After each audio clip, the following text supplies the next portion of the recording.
gente a caminhar por sobre o solo mineiro. It's November 19th, 2008. In a small city in the heart of Minas Gerais, Brazil, about 2 hours from Belo Horizonte, 30,000 people are settling in for the night. Brazil is about to play Portugal in an international football match. The streets are quiet, the bars are full, everything is ordinary. Then, at exactly 10 o'clock at night, a woman looks out her apartment window and everything changes. What she sees will be documented in an official military report, photographed by active police officers, witnessed by dozens of civilians, and then quietly buried for years. This is the story of the Cláudio case, one of the most documented close encounter events in Brazilian history, and almost no one outside Brazil has ever heard of it. To understand what happened in Cláudio, you first need to picture the place. Cláudio is an unassuming city in the center-west of Minas Gerais state. It sits in a region of rolling hills, sugarcane fields, eucalyptus forests, and quiet rural roads. It has no particular fame, no major landmarks. The locals say the city is nicknamed the City of Nicknames because for generations, almost everyone in town was known not by their real name, but by a nickname, listed even in the phone book. Nothing about Cláudio would suggest it was about to become one of the most debated locations in the history of Brazilian ufology. But Minas Gerais has a history. According to the Center for UFO Research and Statistics, which mapped cases across Brazil from 1920 to 2023, Minas Gerais is officially the state with the highest concentration of UFO events in the country, over 590 documented cases out of nearly 3,000 nationwide. Cláudio would add one of the most extraordinary entries to that list. It was a Wednesday evening. Brazil vs Portugal was about to kick off on television. At around 10 o'clock, Renata Veloso Gueck Austriaco was in her apartment when something outside the window caught her eye. A bright object descending rapidly from the sky, like a lightning bolt, she would later say. She looked closer. It was enormous, hexagonal in shape, luminous, and it was accompanied by two smaller spherical objects that rotated around it in tight orbit. Renata called her husband. He was skeptical. After some insistence, he walked to the window. Her husband was Lieutenant Eisenhower Gueck Austriaco, the commanding officer of the military police platoon in Cláudio. He saw it immediately, and what he would do next would set off one of the most remarkable nights in the city's history. As the object moved slowly towards the Igreja Nossa Senhora Aparecida, the city's main church in the Bela Vista neighborhood, the street lights began to go out, block by block, quadra by quadra, a rolling blackout following the object's path across the sky. In the darkness, the two smaller spheres became more vivid, one silver, one the color of incandescent iron. Lieutenant Austriaco immediately radioed a police unit to the scene. Corporal Hamilton José Rabelo and three fellow officers, soldiers Francisco, Balbino, and Renato, were dispatched to Avenida Bela Vista to get closer to the object. What they found stopped them in their tracks.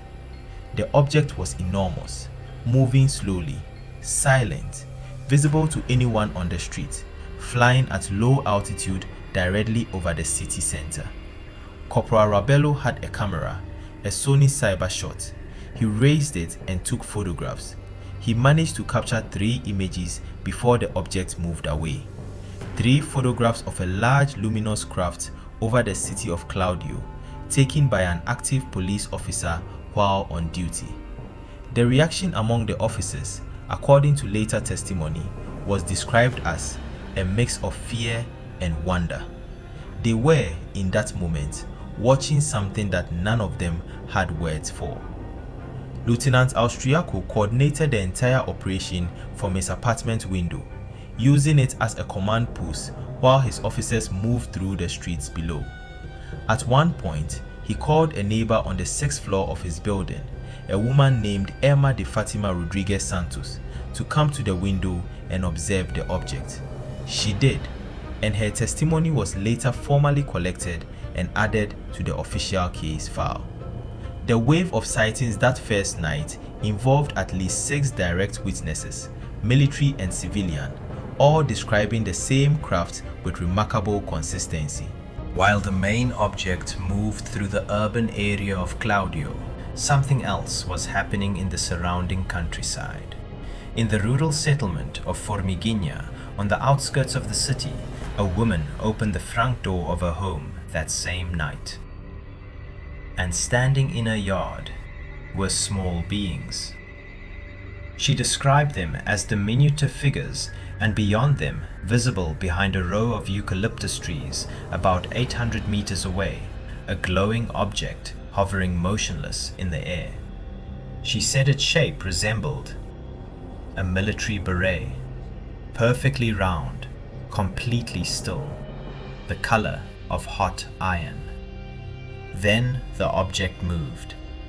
In a straight line at speed that she described as incalculable, stopping abruptly, reversing, turning at perfect 90-degree angles, as if the laws of physics simply did not apply to it. Her testimony was formally collected by Lieutenant Austriaco and attached to the official case file. Other reports came in throughout the night and into the next day. Residents described lights moving over the city at impossible speeds, objects stopping mid-air with no deceleration, multiple witnesses in different parts of the city reporting the same craft simultaneously. By the morning of November 20th, the military police of Cláudio had documented one of the most concentrated waves of UFO sightings ever recorded in Brazil in a single night. And the strangest part was still to come. The night of November 20th began with a radio call. 3 lights had been spotted in the sky over the Povoado de São Bento, a rural settlement near Cláudio, moving at high speed. A patrol unit was dispatched. In that unit, Lieutenant Austriaco, Sergeant William Alcione da Silva, and Sergeant Valdir. They drove through the rural roads towards São Bento. At some point, 3 objects appeared above them, then vanished at extraordinary speed. The officers turned back. That is when Sergeant Williams saw something in the sugarcane field to the side of the road. Something luminous, moving. He turned the vehicle, a Mitsubishi pickup, Patrol Unit 13533, off the road and into the field. As they drew to within 15 or 20 meters, they saw them clearly. 2 beings, approximately 90 centimeters tall, arms, legs, an oval-shaped head, no visible feet, no visible fingers, moving through the rows of sugarcane without touching the ground. The vehicle moved at around 20 kilometers per hour. The beings stayed ahead, gliding between the cane stalks at exactly the same pace, always maintaining the same distance. Lieutenant Austriaco would later document these details with precise military language in his official report. What makes the document remarkable is what that formal language could not conceal: the raw disorientation of 3 trained officers confronting something they had no category for. The beings were luminous, but their light did not illuminate the surrounding environment. They glowed but cast no glow. When the officers raised their cameras and tried to photograph them, nothing appeared in the images. The beings were visible with the naked eye, completely invisible to the camera lens. The patrol followed them to the edge of a lake. The vehicle stopped. The officers were now approximately 100 meters from the beings. And then the report describes something that the officers struggled to explain, even in their own words. They felt their minds going quiet. Their arms became heavy. Raising a hand toward a weapon felt, in their description, like a tremendous effort. Their thinking became slow, foggy, incapable of strategic reasoning. The report states directly, "They seem to control what we were thinking. They left our bodies tired and unable to think strategically or tactically.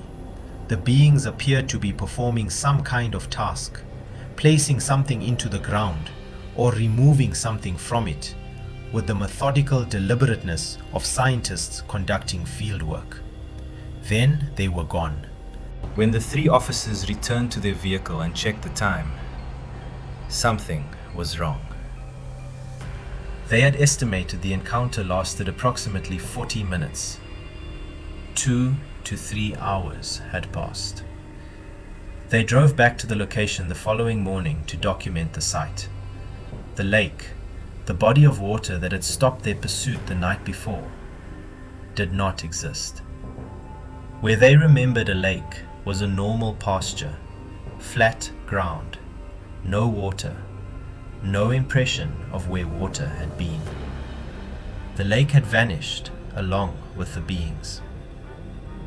In the days following the encounter, all vehicles that had been near the objects or the beings began experiencing electrical problems. The Mitsubishi Patrol Unit 13533 refused to start properly.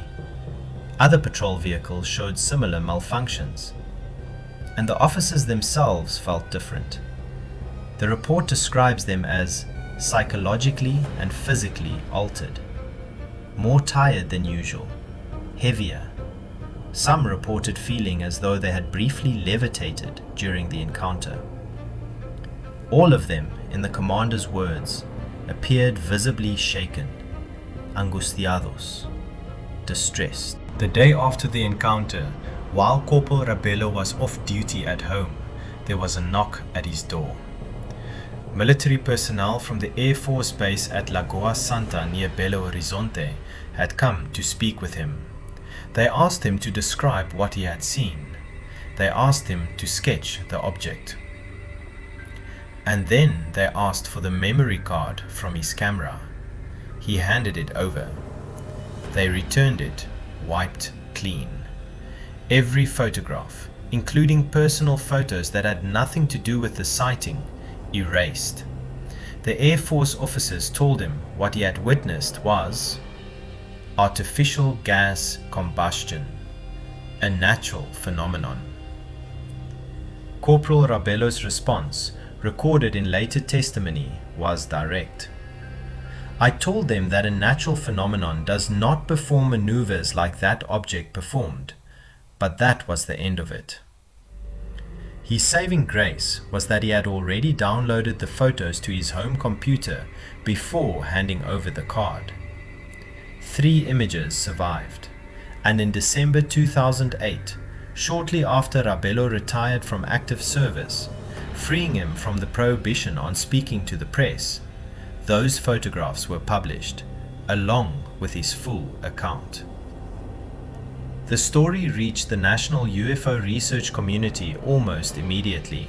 For years, the case was known primarily through the photographs and the testimony of Corporal Rabello.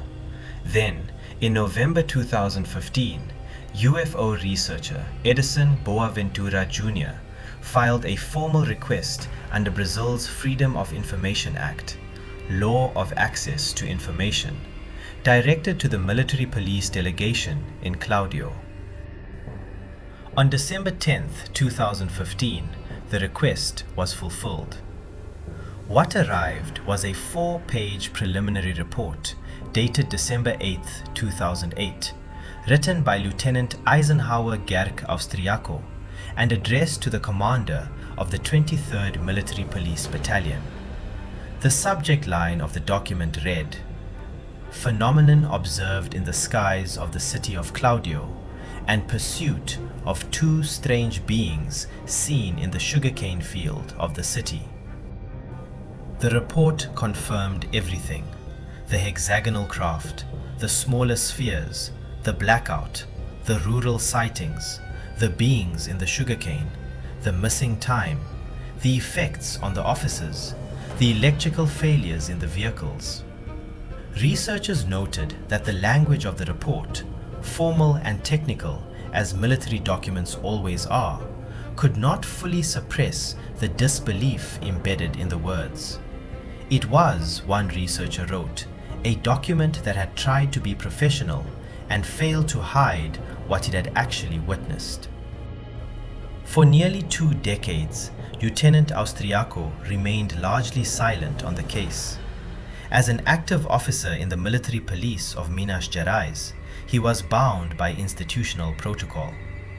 Then, in March 2026, almost 18 years after the events, Eisenhower Gerk Austriaco, now a lieutenant colonel, stood before his colleagues at his retirement ceremony from active service, and he broke his silence completely.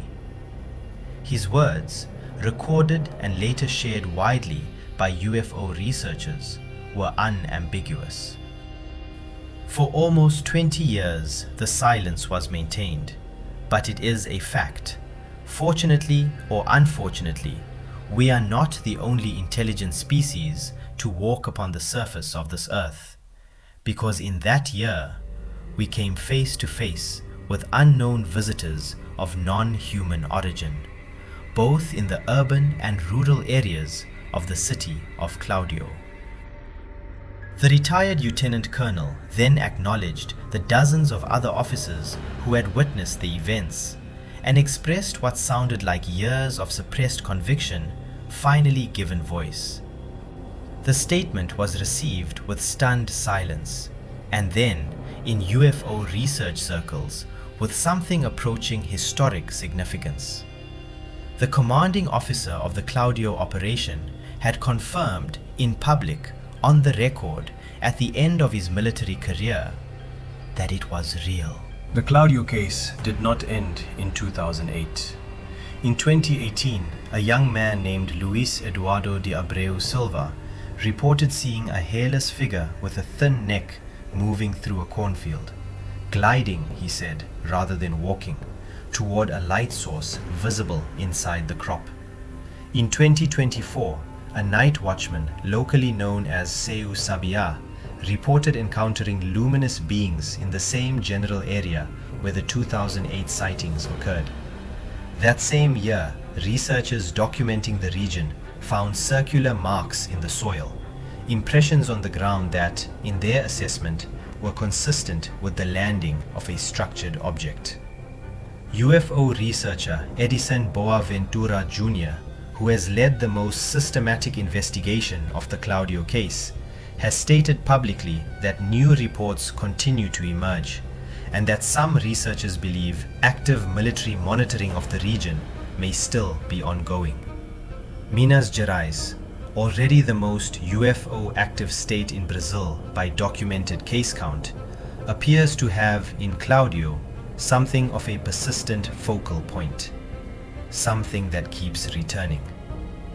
So, what are we left with? We have a documented wave of sightings over 2 nights involving at minimum a dozen military witnesses and numerous civilians. We have 3 photographs taken by an active police officer and later partially confirmed through a retired officer's personal computer backup. We have a 4-page official military report obtained through formal legal process that describes in first-hand detail the pursuit of non-human beings through a sugarcane field, missing time, physical effects on officers, and the disappearance of a lake. We have the commanding officer of that operation, now a retired lieutenant colonel, publicly confirming at his retirement ceremony in 2026 that what his team encountered was non-human in origin. And we have the Air Force, who visited the site the following day, wiped a soldier's memory card, and told everyone it was burning gas. The Cláudio case is classified by Wikipedia as one of the best documented recent UFO cases in the world. Brazil's own national documentation of UFO events includes it. The photographs exist, the report exists, the testimony exists. What does not exist is an explanation. The city of Cláudio is quiet again today. The sugarcane fields outside the povoado de São Bento look like any other rural road in Minas Gerais.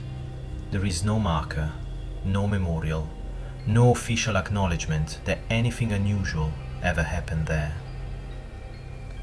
But the report is real. The photographs are real. The officers are real. And now, in 2026, the man who commanded the entire operation has said, in front of his colleagues at the end of his career, that what they encountered was not human. For nearly 20 years, he kept that to himself. The question worth sitting with is not whether he's telling the truth. The question is, why it took 20 years for anyone in authority to say it out loud. Thanks for watching.